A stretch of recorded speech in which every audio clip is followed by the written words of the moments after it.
થવા જઈ રહ્યું છે. ઓહો,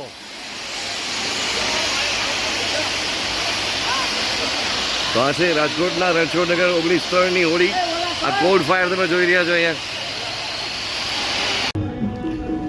તો આ છે રણછોડનગર 1903નો ખૂણો કે જ્યાંની હોળી જે છે છેલ્લા 7-8 વર્ષથી ફેમસ છે. એની આ યુનિક એના સ્ટ્રક્ચરને કારણે અને એ જે મૂવ થાય છે એ રોટેટ કર્યા કરે છે એને કારણે થઈને. એટલે દર વખતે આમ તો આટલામાં આ જ જેને કહે કે 500 મીટરના પેરીફેરિયલ એરિયામાં 3 થી 4 હોળીઓ થાય છે. પણ આ કંઈક લોકોમાં કુતૂહલ જગાડે એવી. એટલા માટે મને સદગુરુ બ્રેડવાળા કેતનભાઈ કીધું હતું એક વખત આવજો અમારે ત્યાં, મારી પાછળની હોળી બહુ ફેમસ છે એટલે આપણે આ જોવા આવ્યા છીએ. તો ગુજુ બોક્સમાં આપનું સ્વાગત છે. હું છું સમીર અને અત્યારે મારી ઘડિયાળમાં થયો છે રાતના 8:15નો ટાઈમ અને હજુ આ હોળી પ્રગટવાની થોડી વાર છે. એની પહેલાં થોડી બધી જેને કહે ને કે તૈયારીઓ થઈ રહી છે તેના. હજી આની અંદર કોડ ફાયર ના અંતે બધું ઘણું કરવામાં આવશે. પણ એની પહેલાં જે લોકો જમા થયા છે એ લોકોની ક્યુરિયોસિટી હોય કે અહીંયા આ રીતે જે હોળી ફરી કઈ રીતે રહી છે તો એ જોવામાં આવી રહ્યું છે. બસ હવે થોડીક ક્ષણોમાં હોળી પ્રગટાવવામાં આવશે અને પછી થશે એવું કે આસપાસના વિસ્તારોની જેટલી હોળી છે એ હોળી પ્રગટ્યા પછી ત્યાંના લોકો ત્યાંના દર્શન કર્યા પછી સીધા અહીંયા જ આવશે. આ ખાલી આસપાસના વિસ્તારો નહીં પણ આખા રાજકોટમાં કુતૂહલ પમાડે એવી હોળી છે.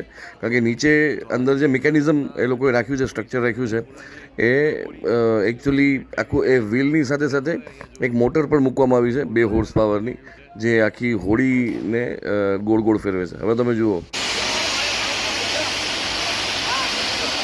તો આ છે રાજકોટના રણછોડનગર 1903ની હોળી. આ કોડ ફાયર તમે જોઈ રહ્યા છો અહીંયા. એકદમ યુનિક હોળી અને રોટેટ જે થઈ રહી છે. હવે જો અત્યારે હોળી એની રોટેટ થઈ રહી છે, ગોળ ફરી રહી છે.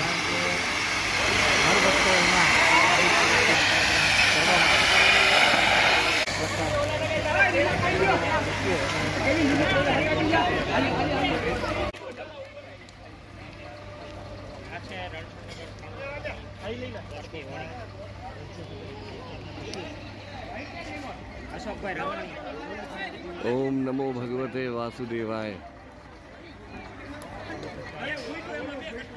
અચ્છા, રણછોડનગરના બધા મિત્રો કે જેણે આટલું સુંદર આયોજન કર્યું છે છેલ્લા 8 વર્ષથી આ પ્રકારનું આયોજન થાય છે અહીંયા. આની નીચે 2 હોર્સ પાવરની મોટર લગેલી છે અને ઓલમોસ્ટ 1.5 મહિના જેટલું આ સ્ટ્રક્ચર તૈયાર કરતા એ લોકોને લાગે છે. તમે જો 1.5 મહિના આ આખી આ હોળીની આ એક નાનકડી એવી ઇવેન્ટને ઓર્ગેનાઇઝ કરવા માટે એ લોકોને 1.5 મહિના તો આ બધી તૈયારીઓ કરતા લાગે છે. અને હવે આ હોળીની શરૂઆત થઈ ગઈ છે. તો આ હોળીના પર્વ ઉપર આ એક યુનિક કોન્સેપ્ટ જે છે એની પાછળનું એક રીઝન એ પણ કે આપણે જે નવી પેઢી છે, આપણી યુવા પેઢી છે એ પણ આપણા ટ્રેડિશનની સાથે જે છે એ નાતો રાખે, ટ્રેડિશનથી થોડી અવેર રહે. અને તમે જોયું કે અત્યારના જે આખું આયોજન કરવાની પાછળ જે છે એ અનુભવી પેઢીઓ તો હતી જ, પણ સાથે સાથે એમાં યુવા પેઢીનો પણ બહુ સારો એવો રોલ છે. અહીંના બાળકોને અહીંના યુવાનો તો આ આયોજનની અંદર સંમેલિત થતા હોય, પણ બહારના યુવાનો પણ આ બધી વસ્તુ જોવા માટે સ્પેશિયલી અહીંયા આવતા હોય.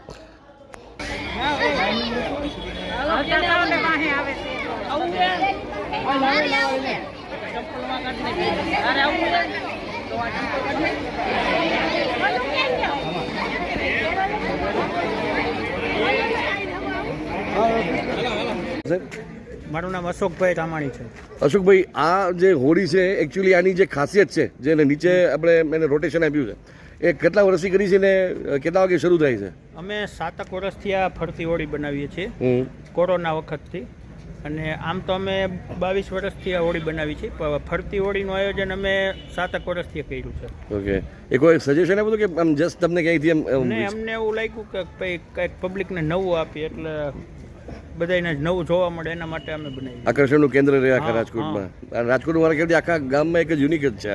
રાજકોટમાં પ્રથમ વખત જ અમે ફરતી હોળીનું આયોજન કરેલ છે અને આ રાજકોટની ફર્સ્ટ, આમ જો તો ગુજરાતમાં ફર્સ્ટ નંબર હોળી છે. મિકેનિઝમ વિશે થોડી વાત કરશો? નીચે શું લગાડેલું છે? કઈ રીતે? નીચે અમે આખું સ્ટ્રક્ચર લોખંડનું બનાવેલું છે, ગેર ને મોટર ને રાખીને. અને આ લગભગ અમે 1-1.5 મહિનો અમે જાતે મહેનત કરી અને અમે જાતે જ બનાવ્યું છે. બરાબર, અંદાજે 1.5 મહિના જેવો ટાઈમ લાગે અને પછી તમે ત્યાંથી સીધું અહીંયા મૂકી દો એને? હા. ઓકે, અને કેટલી મોટર કેવડી એની કેટલા હોર્સ પાવરની કે કઈ રીતે છે? 2 હોર્સ પાવરની મોટર છે. 2 હોર્સ પાવરની મોટર છે. અને છેલ્લે જ્યાં સુધી હોળી પ્રગટેલી રહે ત્યાં સુધી રોટેશન? હા ચાલુ જ રહે. વાહ વાહ, ગ્રેટ. અંદાજે કેટલો ખર્ચો આવે આવું બધું બનાવવામાં? આ બનાવવામાં અમારે 80,000 નો ખર્ચો પહેલા થયો હતો. હા હા, હવે તો એક સ્ટ્રક્ચર તૈયાર જ હોય. હા, હવે તૈયાર જ હોય. બરોબર. એટલે સીધું પછી તમારે ડાયરેક્ટ પાવર જ દેવો પડે? હા. Okay, yes. Thank you. અને કેટલા વાગે આપણે હોળીની શરૂઆત કરીએ છીએ? હોળીની શરૂઆત અમે 9 સાડા 9 કરશું. Thank you very much.